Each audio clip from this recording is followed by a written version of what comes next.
Hello, my name is Monica Brady-Myerov, and I'm the guest lecturer for this portion of the course. And I'm going to be looking at how you can improve student listening. So a little bit about me. I have a 20-year career as a public radio reporter.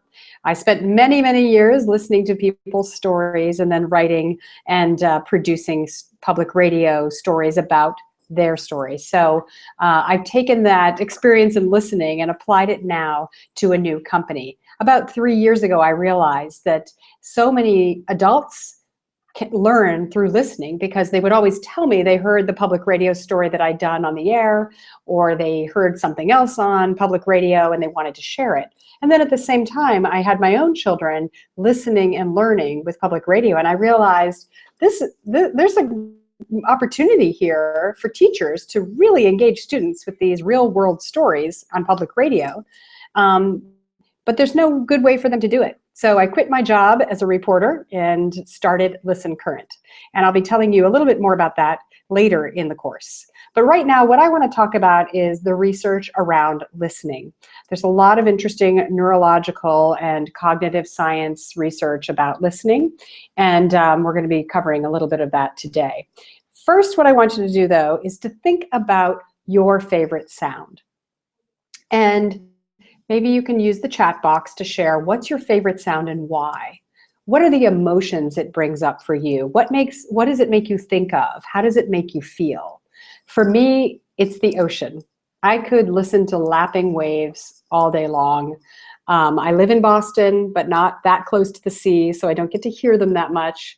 But I do go on vacation at the ocean, and it's listening to the sea is such a calming sound to me, and it conjures up many images and sounds and smells that it really helps me engage with something that relaxes me. While you're thinking as well, what I want to do in this is play some good sounds for you as well. So I'm going to switch over to a story that I want you to hear from public radio about insect sounds. So while you're thinking of your favorite sound, just give a listen to a little bit of this story, just to warm up your ears. Are tree hoppers. These are insects that communicate with each other by making leaf stems vibrate.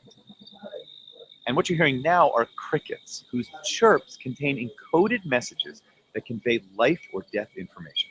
Scientists discovered this vibrational world of insects through close listening. That's what we're calling our project on decoding nature through sound. Today, NPR's Christopher Joyce and audio producer Bill McQuay of the Cornell Lab of Ornithology profile two scientists who reveal how these insects manage their complex social lives with sound. Lots of animals, including ourselves, can feel sound as well as hear it. Elephants, for example, can communicate by rumbling at low frequencies we can't hear. Whales, too. I love how he talks about that you're able to feel sound as well as hear it. So now I'm going to switch over, and I hope you're adding into the chat box some of your favorite sounds and why. And what we're going to talk about now is just how much time we spend listening. Because when you think about it, the majority of our time is spent listening. And if you're a teacher, you expect your students to listen. When they graduate and get a job, their bosses will expect them to listen. Listening is a college and career readiness skill. I mean, when you get into college, as you all know, it's lecture-based. There's a lot of listening. So all this time is spent listening in our days, and yet only 10% of the population is believed to listen effectively. And according to research, it's a skill that's often neglected or entirely omitted from classroom instruction. Yet we all know that listening is the building blocks of learning, along with speaking, as we've heard previously. So when you look at these two pictures and think about the fact that listening is the foundation for all learning, which of these do your students do first? Which did you do first? You listened, of course. Somebody read you a book. You listened to a story. You listened to something on television. Listening precedes reading, but it's more complicated than you might think. Research shows that poor listening comprehension is closely linked to poor reading comprehension. So there's been a lot of attention paid to decoding texts, but very little to improving listening comprehension. Even though there are studies that show as students get older, problems with reading comprehension emerge. And this provides an excellent opportunity to provide content that is auditory. It can help close the content gap because students can understand texts that are 2 to 3 grade levels higher when they are listening than when they are reading. So let's talk about what happens when you listen. How many times have you had a driveway moment? You're in a story, you're listening to a story on public radio or somewhere, or an audio book, and you can't get out of your car. You've driven home and you're sitting in your own driveway, but you can't get out of the car, or you've arrived at your destination. In public radio, we called this the driveway moment. And I thought it was just a cute term for making a really good story. But there's actually research behind this. It's called the immersed experience view.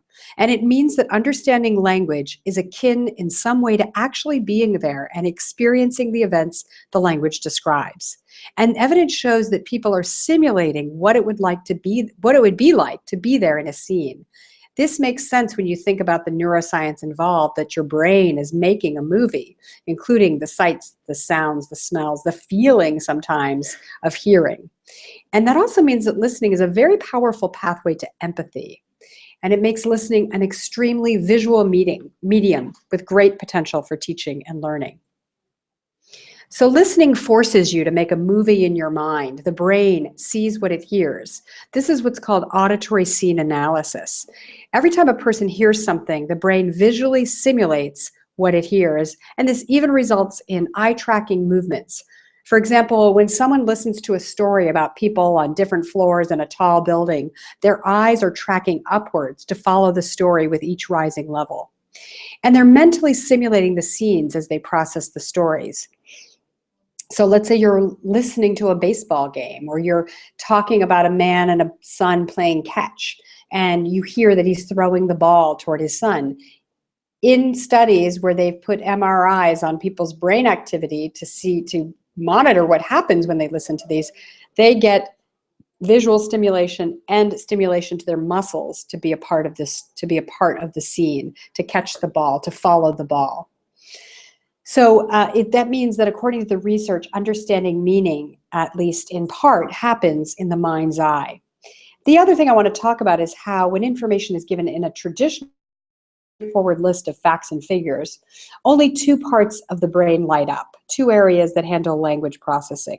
However, when we receive it in a story format, not only are these 2 areas activated, but other parts of the brain are turned on that deal with relevant sensory experiences, such as smelling a delicious plate of spaghetti and meatballs.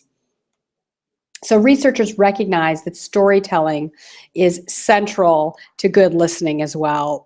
Stories are central to communication, and audio is one of the most intimate forms of media because you're constantly building your own images of the story in your mind. You're creating your own production. There's a study done by Hebrew University researchers that documented that how good the story is told determines how good the listening is. In other words, listening to meaningful stories makes people listen well. So the belongingness theory also states that people listen to emotional information, like stories, out of a desire to experience a social connection. So you can help develop these social connections. That helps decrease social anxiety. It increases psychological safety. Princeton researchers even found that when someone is telling a story, the activity in the brain of his and her listeners even lights up. These are all great things we're going to be exploring. And the good news is that listening can improve. Like most brain functions, you can improve by practicing good listening. So good storytelling improves listening. Some of the metacognitive listening strategies I'll be teaching you also help you develop good listening skills. So for now, that's what I'm going to cover in this lecture, and we'll get more into the strategies around how to be a good listener and how to teach others to be a good listener in the next lecture.